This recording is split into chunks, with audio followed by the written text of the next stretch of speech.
Hello, everyone, and welcome to the CNW podcast. This is your host, Ryan, and for our very first video on the channel, it's going to be ranking/rating the NFL coaching hires for the 2022 offseason. So just for perspective, the last guy that was hired was Mike McDaniel, meaning the Texans and the Saints jobs are both still open. It is February 6th at around 9 o'clock at night. So unless something happens in the next 15 minutes, Mike McDaniel was the last guy to be hired. So we're going to go in hiring order. So the first guy to be hired was Nathaniel Hackett by the Denver Broncos. So Hackett is the former offensive coordinator for the Packers and for the Jags and for the Bills. Obviously, his work in Green Bay is shown for itself. Rodgers has had 2 MVP caliber seasons the past 2 years, at least 1 MVP award given. Devontae Adams has had his best seasons. Aaron Jones has had his best seasons. One question mark is he wasn't calling plays. So what did he have to impact this? I'm not 100% sure. That's a good question. That's a big question to ask. I think the biggest thing about this hiring for the Broncos is he could potentially bring in Rodgers. I think Hackett is probably the second or third best candidate in general. But for the Broncos specifically, I think he's the best candidate because he could bring in Rodgers. He seems to have a good eye for talent with who he's been hiring and who he's looking to hire. He's looking to hire Ibero, who is the DB's coach / passing game coordinator for the Rams, who are in the Super Bowl right now, obviously. He's also hired Butch Berry, who's the assistant offensive line coach, he was an assistant offensive line coach in Green Bay, but he was most recently in San Francisco this past year, who are the third best offensive line. And then guys like Clint Kubiak, or is it Clay? Both of them are Kubiaks. One of them is a defensive guy, one of them is an offensive guy. The former offensive coordinator for the Vikings, he has a lot of experience with this type of scheme, a Shanahan-type scheme, as well as Justin something. He was the tight ends coach for the Green Bay Packers. Tunyon had a great couple years under him. I think another question mark is if Rodgers isn't the QB, who is going to be the QB? Is it going to be Locke? Are they going to bring back Bridgewater? Is it going to be a rookie quarterback? And if it is it going to be Willis? Is it going to be Howell? Is it going to be Pickett? I think Pickett's kind of out of it. Is it going to be Corral? I think those are questions. So the hiring, I'll give it a B+.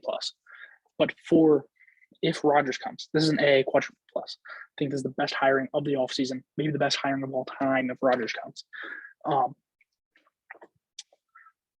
I think they really hit it out of the park with this. There's question marks on his play calling ability.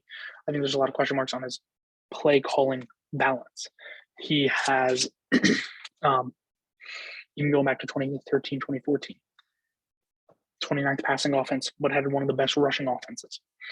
The best rushing attack in 2017, but Bortles had one of his worst years ever. Obviously, he's been incredible in Green Bay. There's been a lot of balance, but LaFleur has been the play call.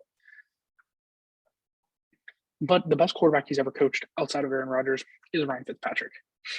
What happened to Blake Bortles? Why couldn't he develop him? Bortles was a top 5 pick. I'm not saying that Bortles is some, great talent and he was a campus guy, but there was a reason he went top 5. So I think there's question marks on that.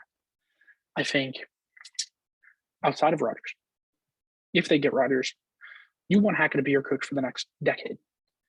When Rodgers retires, can he develop the next quarterback? Because it's yet to be proven that he can develop a quarterback. I think that's a good question to ask. All right, so moving on to Matty Eberflus, who I think is the best defensive candidate outside of Brian Flores for this cycle. So he's the former defensive coordinator of the Colts.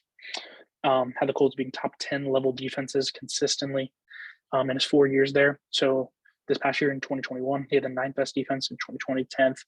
In 2019, a little bit of a blemish, 19th best defense, the 10th quest, and then the 10th best in 2018. So there's 2 main pieces. I guess there's 4 main defenses on the various events you want to worry about. Obviously, Khalil Mack. Can he get Khalil Mack back to his peak? That's a good question. I think that's the most important question.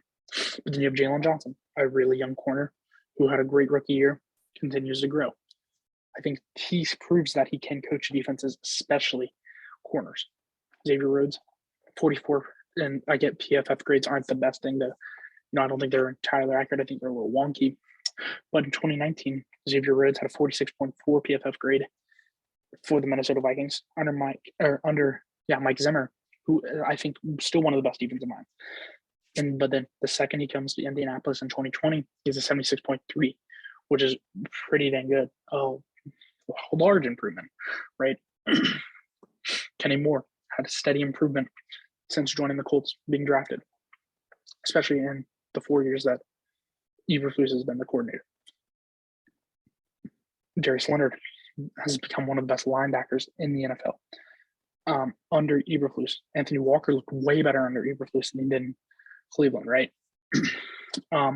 So I don't think there's a lot of question about Roquan Smith being able to continue to develop and maybe become the best linebacker in the league instead of a top 5 guy, right? But I think the biggest thing that's going to help is along with Khalil Mack, because I think the most impressive thing that Eberflus has done in Indianapolis is having a top 10 caliber defense with almost no pass rush on the edge. Obviously, DeForest Buckner is great, who had his best season under Eberflus as well. But the question is, can he develop, or can he get Eddie Jackson back to his level? Obviously, the safeties, Julian Blackmon, Malik Hooker. There's another guy. Cannot remember his name. Kari Willis. They've had some of their best seasons under him. I like it. Question is, can he continue this success when he's the main guy? Like I said, I think he's the best defensive candidate outside of Flores. But I think there's a huge question mark. But what about Justin Fields? Obviously, Matt Nagy had a very slow-ish, a lot of development where you're trying to read defenses, whereas with the hiring of Getsy, quarterback coach of the Green Bay Packers, he's going to be, I would assume, implementing an RPO-heavy defense, a lot of play-action offense, a lot of play-action, a lot of quick reads, which I think Fields is going to do pretty well in, right? The hiring alone, I'll give it a B. I think he's the best defensive candidate, but I just think you're behind the ball if you're hiring a defensive candidate. I think he's the best defensive candidate. I think as a candidate alone, as a defensive coordinator, I think he's an A+. But let's say Getsy does develop Justin Fields. Getsy's going to leave. Then who's going to be the next guy? You're going to have to keep cycling through these guys to keep help developing your quarterback. I think you're always behind the ball hiring a defensive guy.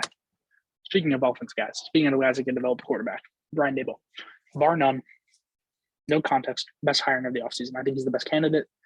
I think he has a lot of he's proved a lot over the past couple of years as a play caller and as a guy that develops quarterbacks. So, like I said, in Buffalo, he's proven himself as a play caller and as a QB developer. Gronk had some of his best years under him when he was the tight ends coach in New England, I think from 2016 to 2019. Gronk was banged up a lot of that time too. So Joe had his breakout year. Jalen Hurts had his running ability, which obviously Daniel Jones is the pure rushing ability of Jalen Hurts, but he can run. So I think there's a lot of good transferability there. And I think there are some question marks. I think, but you're dating back to the early 2000s. What happened in Kansas City when he was the offensive coordinator? What happened to him in Cleveland when he was the offensive coordinator? What happened to him when he was in the offensive coordinator with Miami? Now, I think this is actually a good thing because he got hired back to back as an offensive coordinator after getting fired, proving that the NFL believed in him. And I think that's a lot. I think what makes his hiring so great is his ability to be like a grown-up and to not push guys around like he's like Joe Judge. Let's just be honest. I give this hiring an A+. I think he's the best candidate. I don't think the Giants is the best job was the best job available. So I think I can give him an A+ for that. So I do have some question marks though. Like I said about Cleveland, Miami, Kansas City. But then his defensive coordinator said he's potentially bringing in. I think there's one candidate that's great, obviously.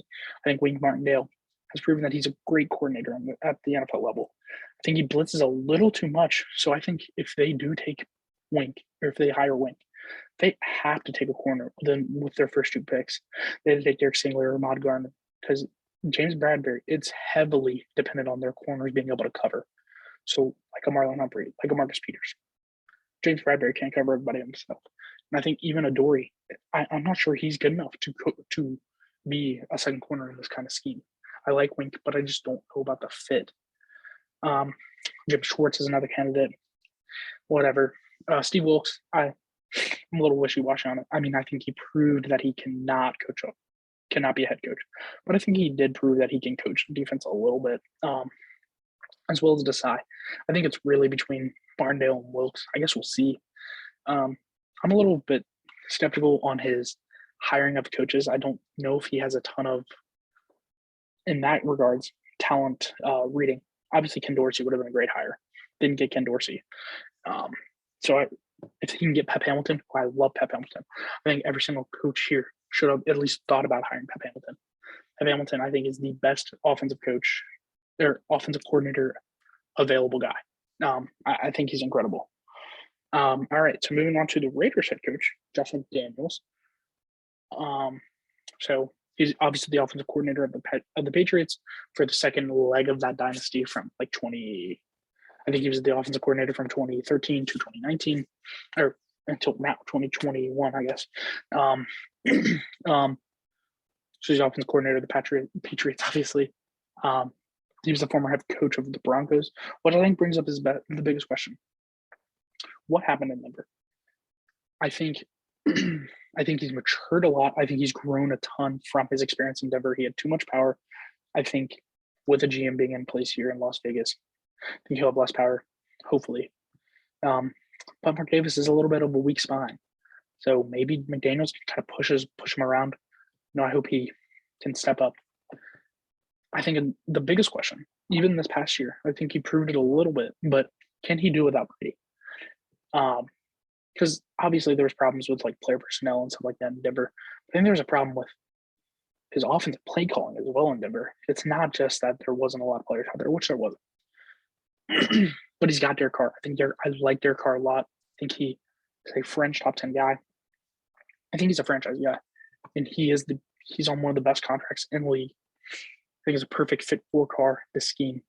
McDaniels is going to coach. I love Patrick Graham. I think the Giants should have kept Patrick Graham. I think Daboll should have done everything he could to keep Patrick Graham as the defensive coordinator for them.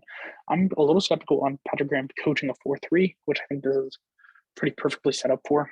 I think Max Crosby specifically is a 4-3 guy, but I think a 3-4 move could be very beneficial for guys like Clellan, where I think he's more of a 3-4 end at this point than he is like a pure edge. I think that would help Cleveland a lot, or Clellan.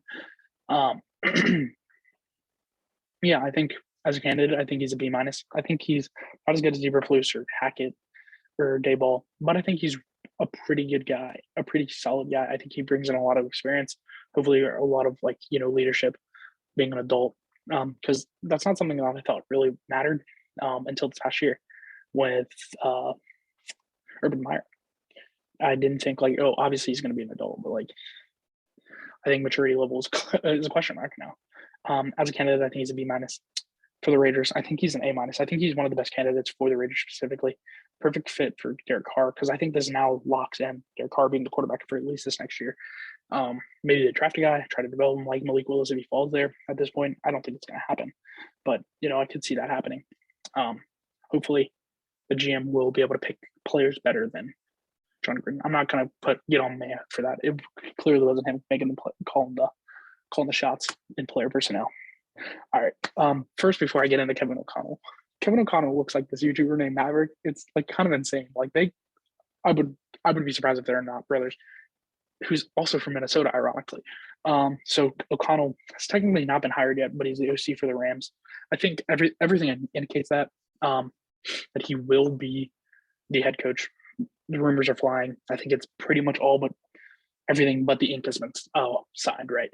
I think they're a little bit behind the ball, right? O'Connell is coming in here, and now he has to hire his defensive coordinator, his offensive coordinator, all of his positional coaches at least a week or 2 or 3 weeks after guys have been hiring their guys. Hackett, who was the earliest guy to get hired, has already gotten his OC, his almost all of his offensive positional coaches hired by this point, and O'Connell hasn't even accepted the job yet. I think this is this is part of the reason Bieniemy hasn't gotten a job over the past few years, is because the Chiefs were in the Super Bowl. They had to hire him so late, and he couldn't hire the guys that he wanted to so quickly. I think there's a few question marks though. But I think one of the biggest pros is I think he's a perfect fit for Cousins and Cook and the rest of this offense. I think this Shanahan zone running offense is perfect. I mean, like, I think if they would have switched to the scheme, almost every single offensive lineman they had would have had to been gone. I think there's question marks on Cook being able to play in that. There's definitely questions on Kirk being able to play in a non-play action heavy scheme. Kirk and Tannehill are the best two quarterbacks in playing play action, besides top tier guys. But I think there's a lot of question marks on him developing quarterbacks. Haskins, I mean, I'm not going to put it on him because Haskins just seems like he was a really lazy guy who didn't really, he wanted to work for football, but only for the money, not for the love of the game or whatnot. But Haskins, he was a quarterback coach in Washington when Haskins was drafted, and then the offensive coordinator when he was in his second year. I think there's question marks on him being able to develop. No, I guess he was just the offensive coordinator for Haskins' rookie year. I think there's question marks on him being able to develop a quarterback. And Goff, I think, had his worst season since he was a rookie under O'Connell being the offensive coordinator. I know O'Connell didn't call plays, and I think that's the biggest question. Can he call plays at the NFL level? When he did call plays in Washington, the offense does not look great. There wasn't a ton of talent on the team, but it did not look great. I'll say that. I like O'Connell. I honestly am leaning more towards a C+, but I think as a candidate, I'll give him a B-. For the Vikings, I'll give him a B+. I think he's the second best candidate for the Vikings team, a guy in the Shanahan tree. And they almost had to keep it in the Shanahan tree. They wanted to have pretty much half their players back next year. So now into Doug Peterson. So he's a former head coach of the Eagles and the offensive coordinator of the Chiefs. He brings stability and an adult to Jacksonville. I've been saying that quite a few times, but he brings an adult. That's the most important thing. Brings in stability for T-Law to develop. And I think one of his best things to write home about was he developed Carson into an MVP. If Carson didn't get hurt in 2017, he would have been the MVP, not Tom Brady. And when Carson went down, I think the transition to Foles was pretty seamless. Obviously, Foles is not the player at the level Carson is, even to this day. Even Foles back then was not at the level of Carson is today. The question is, was it him or was it Frank Reich? I'm leaning more towards it was Reich, but I guess we'll find out in Jacksonville who really was. And I think there's a lot of questions about last season, not this past season, but the season before. What happened to Carson in 2020? Obviously, his confidence was shot, but why didn't you do something to fix the offense to help his confidence get rebuilt? And then what happened to that offense? The Philly special is some huge play where it's super trick, a super big trick play, and it's super creative, but there's none of that since then, really. As a candidate, I'll give him a C+. I like him. I think he can call plays. I think he brings a lot of stability to an organization, but I don't think he's the best guy available. Byron Leftwich specifically for the Jags was a much better candidate. I think Leftwich is probably the third best candidate, maybe fourth. There's question marks on him too, though, of course. But if they're going to keep Trent Baalke, which I think is a mistake, he's the best guy available. A+ for the Jags with Baalke because he's the only guy there. All right, so the last guy that's been hired, the offensive coordinator, which would be Mike McDaniel. He is the offensive coordinator for the 49ers, former run game coordinator for the 49ers before the past few seasons before he was just the offensive coordinator this past season. I think he has shown the ability to maximize the running backs. Elijah Mitchell was a 5th rounder, I think, maybe a 6th rounder. Had an incredible season, right? Raheem Mostert has his best season ever under him. I think he's proven that he can develop running backs specifically. The question is, can he call plays? He has never full-time called plays. I think another big question, Stephen Ross thinks he's the guy, but is Tua actually the guy? Because the way I see it, I think it's a good move for the Vikings, or not the Vikings. I think it's a good move for the Dolphins, but I don't like this move for Mike McDaniel. You have to have 100% confidence in Tua being the guy because you're locked into Tua. Stephen Ross, unless he gets has to sell the team because of the Brian Flores situation. Tua is going to be that quarterback for at least the next 2 years. And with the short leashes coaches have nowadays, like David Kelly, you might not have a job in 2 years if Tua doesn't develop. So I think that's a really big question. I think he is the right guy for Tua, though. Besides, like, I think he's going to bring in a Shanahan type offense, very play action heavy, very RPO heavy. It's going to put a lot of pressure off of Tua. As a candidate, I'll give him a B. I think him and Eberflus are pretty similar to me, the fourth or fifth best candidates available. So I'll give him a B for that. But for the Dolphins specifically, I'll give him an A minus. I like him. I don't think he's the best candidate available. Or I guess for the Dolphins, he probably is the best candidate available at this point, besides like Daboll. But Daboll was already gone. So I think for them specifically, I'll give him an A minus. All right. So going into the Saints, this is talking specifically about the jobs and the candidates that are available. And I think like the three finalists really. Saints have major cap issues, like 70 in the hole. I'm looking at the salary cap table, and I know the salary cap doesn't really exist. I have no idea how they're going to get out of it. And Teron Armstead's a free agent. Michael Thomas hasn't played in 2 years, and he's making like $23 million.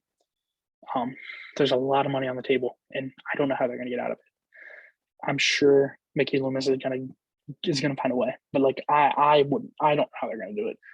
I think there's question marks on the job. Will guys want Jameis? Because I think they're kind of locked into Jameis. Unless it's a rookie or Taysom Hill, it's got to be Jameis.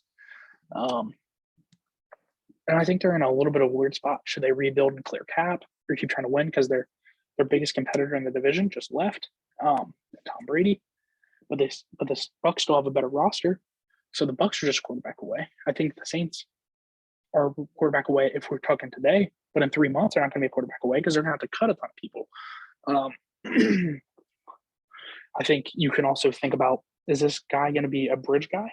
I think Sean Payton will return, but not for the Saints. I think he's going to come back, but I don't think he'll be the head coach for the Saints. I'll be full clarity here.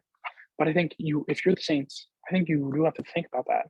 If Payton comes back, are you going to fire the enemy? Are you going to fire Flores? That's why I think Allen is the favorite for this job, is because Dennis Allen can easily step down and become the defensive coordinator again if Sean Payton comes back. I think the other two guys would not do that type of thing.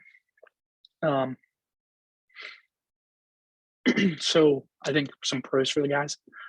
Kamara, specifically for Bieniemy, former running back himself, former running back coach himself,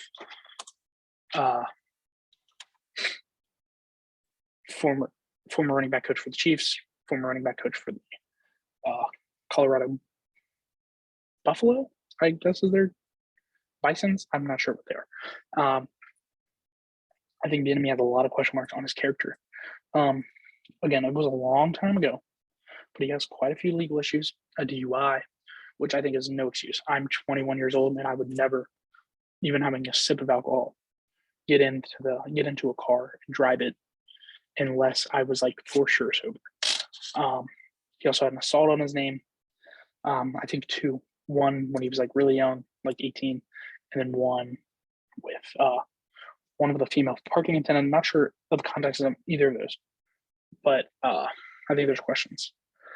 On to Dennis Allen, and I realize I spelled consistency wrong, not constituency, which is a political term. I think the biggest pro for Allen is the consistency with the defense. I think the defense, while he's been there, has steadily gotten better. I think there's a lot of question marks on what happened in Oakland when he was that coach from 12 to 14. What happened in 2015 and 2016 when I think they had the worst and the second worst defenses, but then all of a sudden in 2017, they've had above average or better. In 2017, 10th best defense, 2018 and 2019, 14th, the fourth best defense in 2020, fifth best defense this past year in 2021. I just it's kind of all over the place. I think he's a really consistent guy. I think he brings in a lot of experience. He's a leader. I like Allen. I don't think he's the best candidate for the job, but I do think he's the second best candidate for the job. I think the best candidate is Brian Flores. I think Brian Flores is the best candidate for these next two teams, so both of them can hire them. I think Allen will be the head coach of the Saints, though. He's the betting favorite right now. I think everything points towards that. I think Flores is a better coach. I think he's a better candidate. Flores elevates teams. I think that's been proven obvious. I think if they're trying to win now, I think Flores is the guy. Obviously, the former head coach of the Dolphins. I think part of the reason that he got fired in Miami is because he did not want to. He wanted Watson. Will he still want Watson here in New Orleans because they don't have the cap space, they don't have the draft picks that Miami has to get him? What about the drama around the lawsuit? I don't think that should come into him at being a head coach, but it will. It's just how the world works, not even football, just how the world works. I think there's question marks on his relationships with offensive coordinators and offensive staff and other staff. I think he's kind of a jerk, but he can coach. So I think he's a leader, but I just think he's kind of a jerk. I think he's the best candidate still, but I think he's definitely the best candidate available left. Zooming on to the Texans, who had Jonathan Gannon in their finalists, but now it's down to two guys, Brian Flores, Josh McCown. I like McCown. I think he can be a head coach someday. I think at this point, I don't think he's a head coach. I think there's a lot of question marks with this Texans job. First one being expectations. I think Cully overexceeded expectations in Houston this past year. Yet they fire him. And I don't get that. I didn't like the Cully hiring from the get-go. I thought it was pretty clear he was a bridge guy, but like bridge for who? Josh McCown in 1 year? Why didn't you just hire McCown last year? There's a huge question mark about Deshaun Watson. Huge question marks about Easterby, Caserio wanting to have like play calling, like he wanted to have some say in like game day decisions, stuff like that. All about that, that's some Billy Bean type stuff. And is McCown really the guy? Because it seems that the Texans really like him, but like I just don't get it. I like McCown. I think he can be an NFL head coach, but not in 2021, maybe in 2025, 2026. Is Davis Mills the guy? Because if Watson's not the guy, is it going to be Davis Mills? I like Davis Mills. I think he had a really impressive season this past year, but is he the guy? I think that's a question. I think the pros for these guys. I think the biggest pro that I haven't already said for the Saints is for Flores. I think this is the one guy that might make Watson want to play for the Texans again. Watson really wanted to go to Miami, it looked like. And I think part of that reason was because of Flores. I think Flores might be able to get him to come back. I think of McCown as the coach. Watson's done. I think he's gone. Can he develop Mills then? Is Mills going to be the guy? Or is a quarterback at the third overall pick? Maybe they'll trade down to get like a Corral or Hell. I don't think anybody's worth a third overall pick at this point. But I think somebody could be worth like the 6th or the 7th pick, maybe the 8th. If Atlanta wants to move up for one of the edges, if Evan Neal goes first, because they're desperate for edge. Can they develop that quarterback? Can McCown do it? Can McCown call plays? I think he's a pro though. He's a leader. He's an actual leader in the NFL. He's a lot of experience, a lot of playing experience. He's going to be a player's coach. I like McCown a lot, but I think it's got to be Flores. I think Flores is the guy for both of these teams. I think my predictions, though, Dennis Allen, head coach of the Saints. Brian Flores, head coach of the Texans. That's what I would do in these scenarios. I think the Texans should hire Brian Flores, and then between Bieniemy and Allen, and then I think it's got to be Allen. I like Bieniemy. I think there's too many question marks about his past, too many question marks about his play calling ability. Allen's proven that he deserves another shot. There's a question marks about Sean Payton coming back. I'm just not sure. There's a lot of looming things happening in New Orleans. I think out of these two jobs, none of them are great. The Saints are a more win-now team, but they're so bad in the cap, it's ridiculous. The Texans have a ton of cap. They have a third overall pick, but a guy Laramie Tunsil seems to want out. Brandon Cooks, I think he would be open to being traded. So there's a lot of trade value on this team. But if Caserio can't hit on these picks, what does it matter? Obviously, he hit on Davis Mills. But there could be a lot of draft capital coming in with Watson and Tunsil, Cooks leaving. But I'm not sure. I don't know. Thanks for watching this video, guys. Much appreciated. Have a great night.